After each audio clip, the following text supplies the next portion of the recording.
everybody. It's been a little while since I posted on here, and I wanted to give kind of an explanation as to why.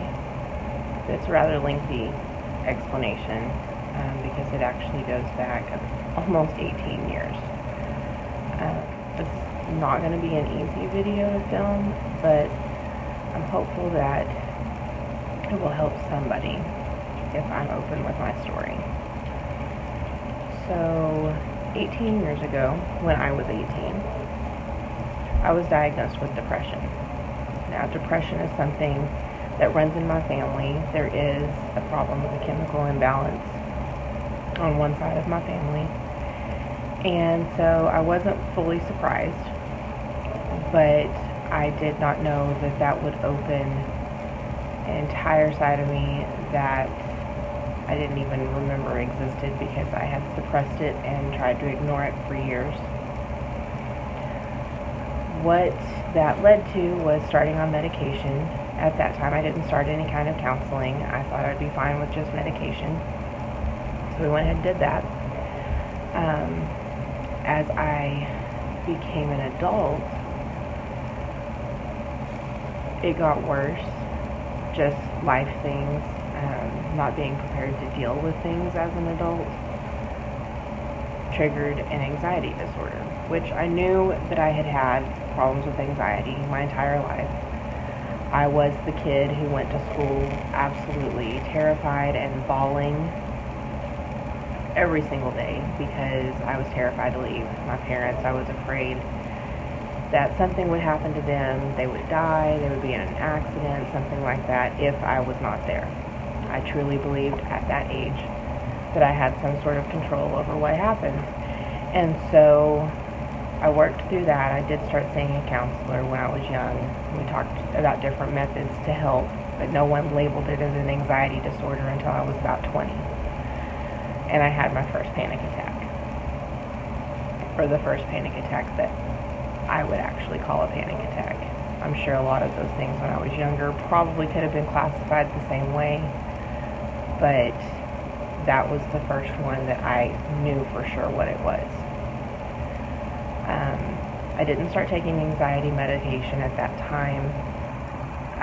I talked to my primary care doctor about a different type of antidepressant because what I had been on, I was having bad side effects from.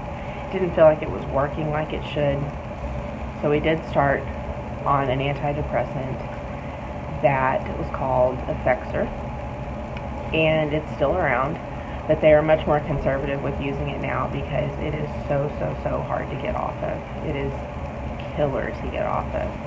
You have these things called brain zaps. That best way I know to explain it is it truly inside your head feels like if someone has dragged their feet across the carpet and shocked you, except it's internal, and it is absolutely it's terrifying, but it's terrible as well.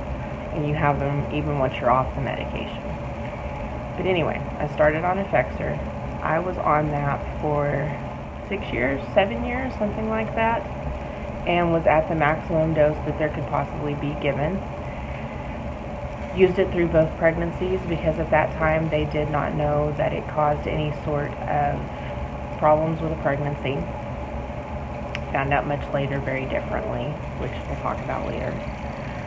But I finally had to wean myself off of it on my own because I lost insurance and was having to pay for it out of pocket. There was not a generic at that time, and it was around $400 a month. There was no way I could afford that. Even with a 2-income family at that time, I couldn't. And so I weaned myself off of it, which I don't recommend doing. And I actually went several years without taking any kind of antidepressants or mood stabilizers, and I felt pretty decent.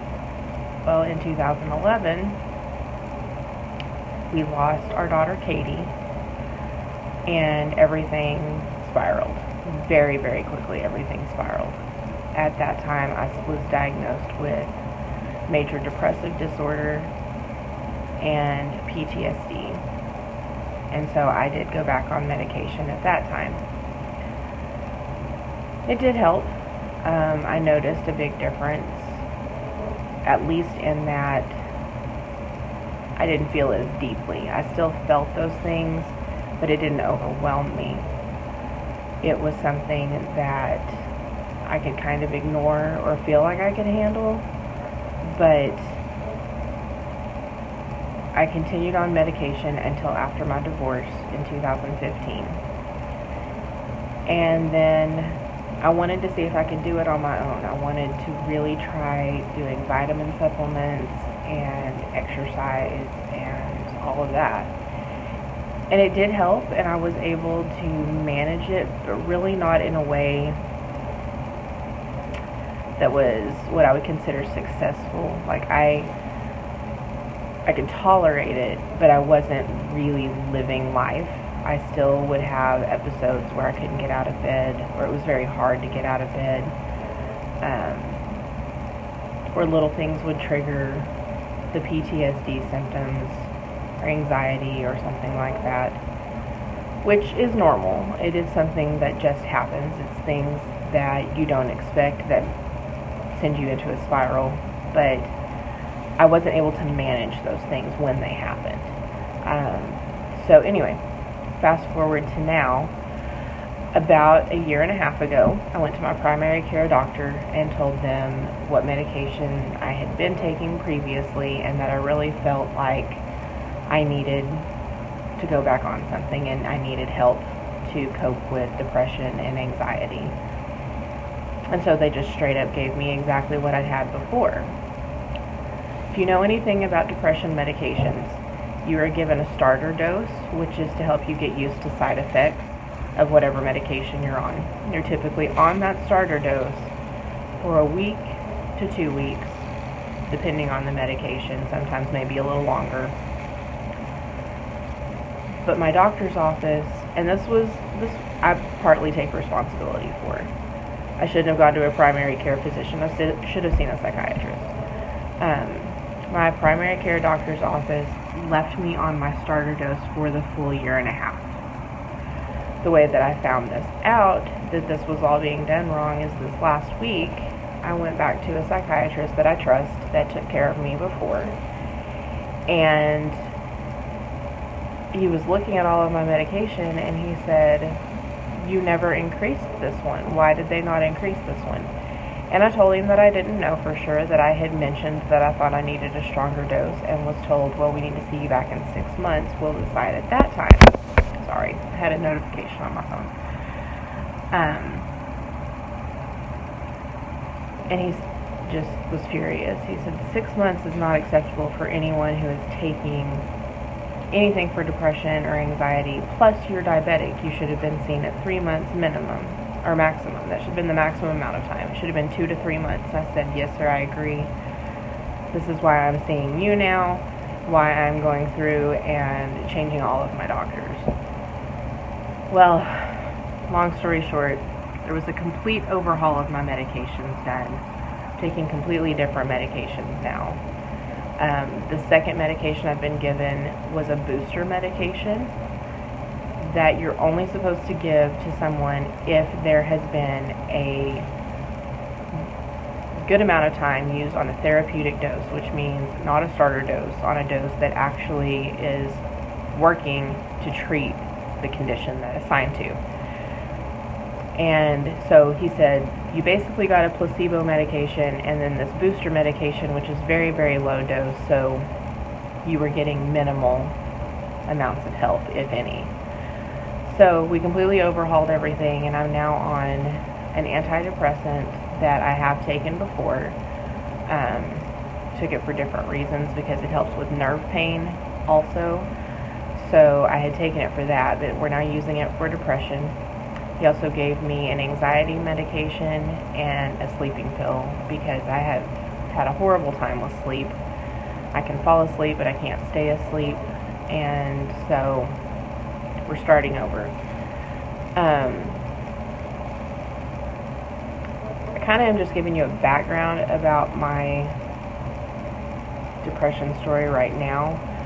I'd like to make this a series if people are really interested, because I've dealt with a lot of stuff depression-wise that no one has a clue about. outside of like my family and my boyfriend. There's some stuff that's really, in my opinion, kind of dark, but I feel like if other people knew that they weren't alone, it might help. So this is like my current little life update on depression and anxiety. But if you want to see additional vlogs about, you know, what I've been going through recently, what led me to finally going and seeing a psychiatrist, all of those kinds of things, I'd be more than happy to share that with you guys. I just want to help somebody. If I've had to go through this, it's got to be for a reason, and I've got to believe that that reason is to help somebody. So if you're interested in seeing more, like this video or leave me a comment, or if you know me in person, send me a message. I definitely am interested in doing more of these, but I want to make sure that it's something that people want to see. So I'm going to close for now. I'll give an update probably on medications in a couple of weeks, because I'll be at my first therapeutic dose in about 7 more days. So if you want to tune in for that one, look for it in about 2 weeks, and I'll let you know how I'm feeling at that time. But I wanted to check in with you guys, and I love you guys, and I hope everything's going well. We'll talk to you soon. God bless, and bye-bye.